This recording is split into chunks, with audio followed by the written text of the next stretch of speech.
There is a strange, almost universal law on social media.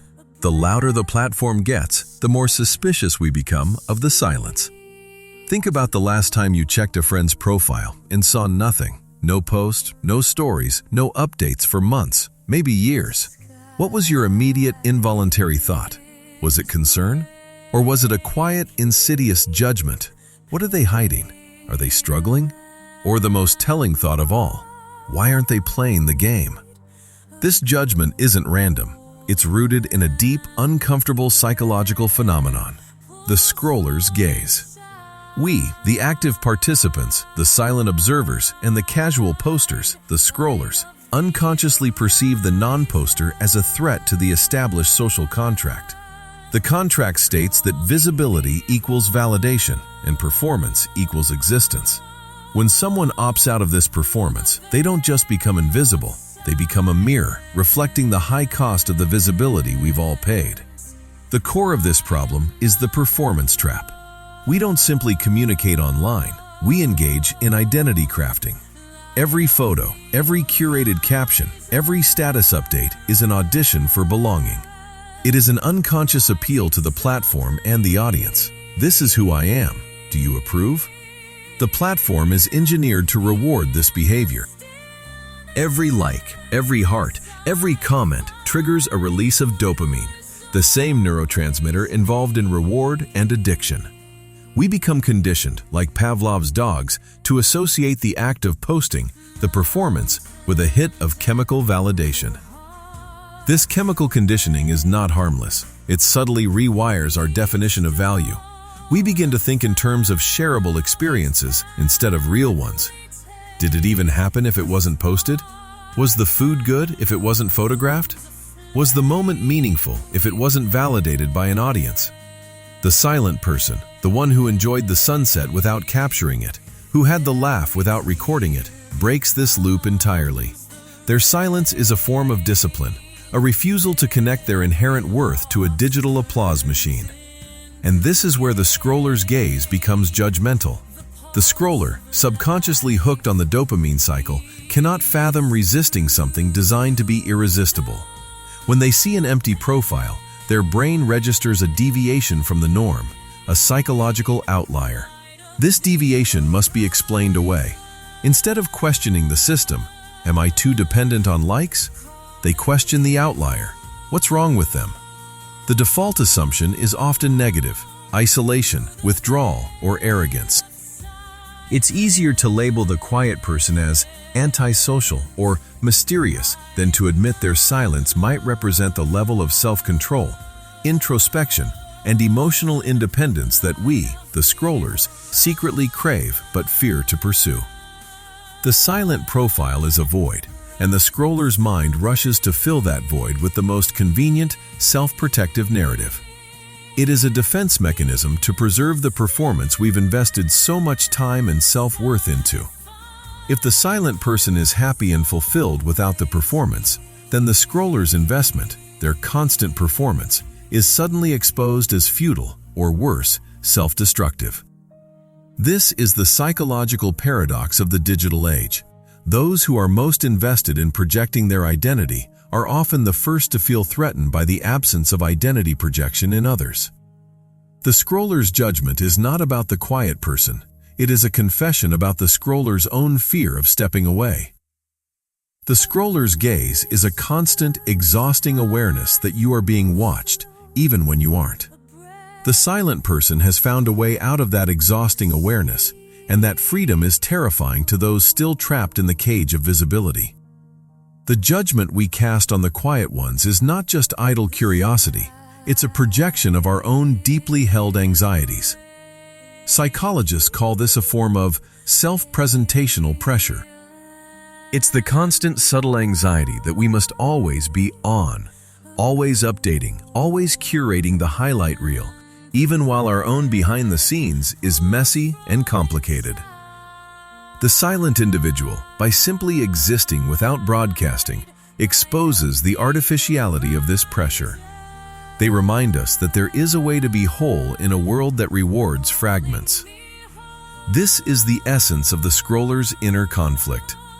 We are torn between the desire for authenticity and the reward for performance.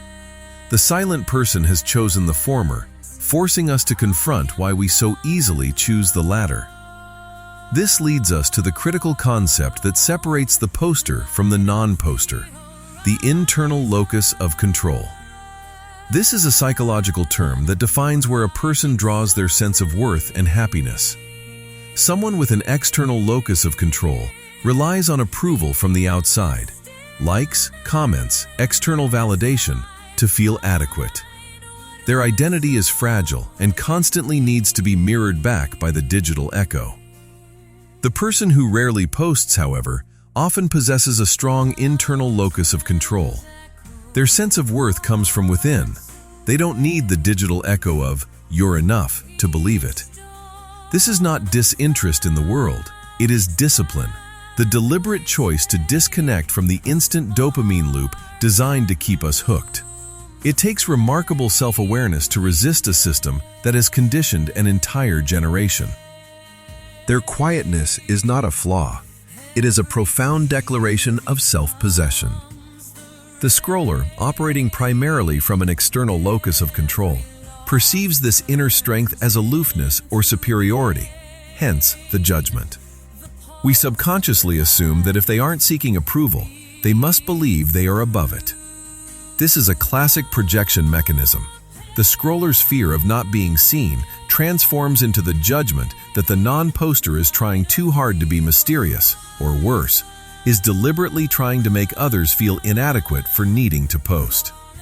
This projection masks the scroller's own insecurity about their reliance on external validation. Furthermore, the non-poster often scores higher on traits like self-restraint and introspection. They tend to be less influenced by social comparison, the silent emotional fatigue that comes from witnessing everyone else's highlight reels. They are not trying to prove who they are trying to understand it. In a world drowning in performance, this quest for true understanding is rare, and therefore automatically suspected. The fear of the unposted life also stems from a misunderstanding of congruence, the alignment between who you are inside and who you show to the world. In the age of filters and curation, this alignment is constantly distorted. We are all living as a version of ourselves curated for approval. When someone chooses not to post, they are choosing to stay congruent, preserving that fragile truth between their inner and outer world. They don't need everyone to see what they are feeling to validate that it is real. They value the integrity of their inner life more than the applause for their outer performance. This is the deeper philosophical point. The silent person understands that the most profound things in life, growth, grief, transformation, happen quietly, unseen, unposted. By judging their silence, we are effectively judging our own inability to achieve profound, private transformation, a luxury we surrendered the moment we equated worth with visibility. The quiet life is not an empty life, it is a life of protected value. The final answer to why we judge the silent is because we fundamentally misunderstand their relationship with their own experiences, a concept best described as psychological ownership. Psychological ownership is the deep feeling that something, a thought, a memory, a success, a moment, belongs entirely to you. When you post it, that sense of ownership fades. The moment becomes shared property, open to judgment, misinterpretation, and turning into content. The non-poster is often simply guarding this sense of ownership over their life itself. They keep their moments untouchable, private, and pure. This is not withdrawal, it is a kind of quiet freedom. It's the freedom to laugh, cry, or achieve something and not immediately feel the conditioned urge to display it.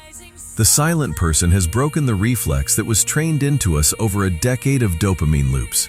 They are rediscovering the simplicity of doing things for themselves again. Cooking without photographing it, traveling without tagging it, feeling without explaining it. What the silent person gains is immeasurable.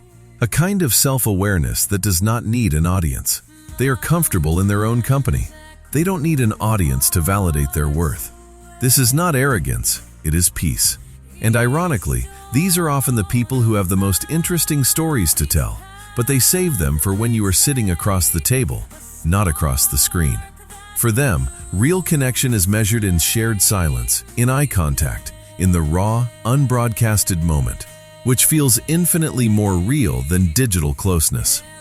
The fear of silence is also rooted in our generation's confusion between visibility and value. We assume that to matter, we must be noticed. The quiet person understands that real meaning doesn't need witnesses.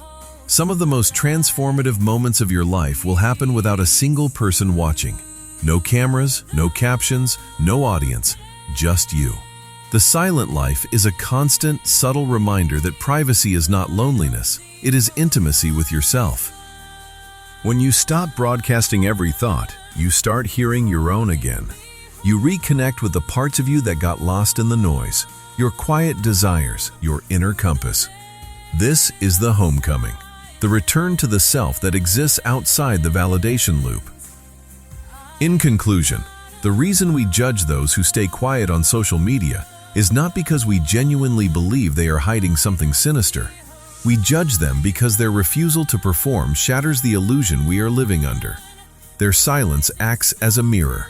It reminds us that not everything meaningful has to be shared, that sometimes the truest expression of who you are is a refusal to be a performance. Their quiet existence is the ultimate rebellion in a world desperate to be seen. They know that once something becomes public, it stops being purely yours. It belongs to interpretation, to judgment, to the trend cycle. They choose to keep their moments sacred. So, the next time you scroll past an empty profile and feel that flicker of judgment, pause and ask yourself, is my judgment of their silence really a judgment of my own noise? Are we judging them for being absent or for achieving a level of peace we haven't allowed ourselves to find? The people who don't post are not absent. They are fully present, inside the moment instead of outside it. They are simply living, and they remind us all that in the end, we are not meant to be performances. We are meant to be people.